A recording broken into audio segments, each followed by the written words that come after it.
Yes, it's a locker.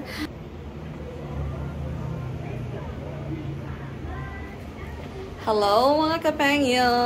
For today's video is tuturuan ko kayo kung paano nga ba mag-inquire ng iyong balance sa post office na bank. So, ang i-give ko sa inyo na example is yung post office lang kasi yun lang naman yung meron akong bangko.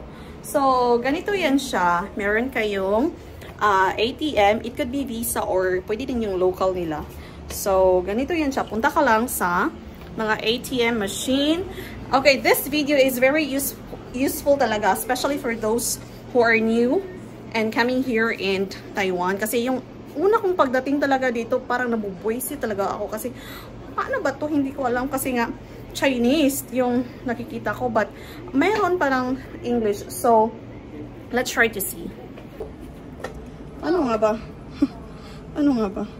So, yan po, yung ATM po is ipasok po ninyo. And then, pagkatapos is ilagay nyo po yung PIN nyo. Sa akin is ito.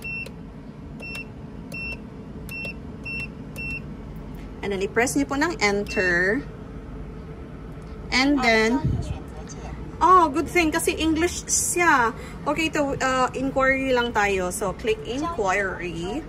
Balance inquiry lang tayo. Yung ano natin yun, ha? Do you need other services? No. Kasi, wala naman itong laman.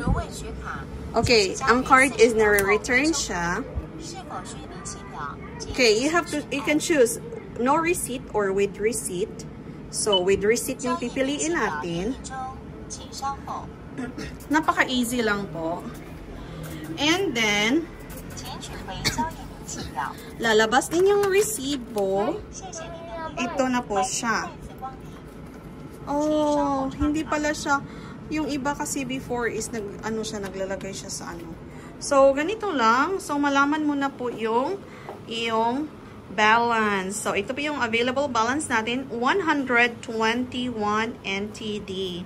And that's for today's video. I hope this helps.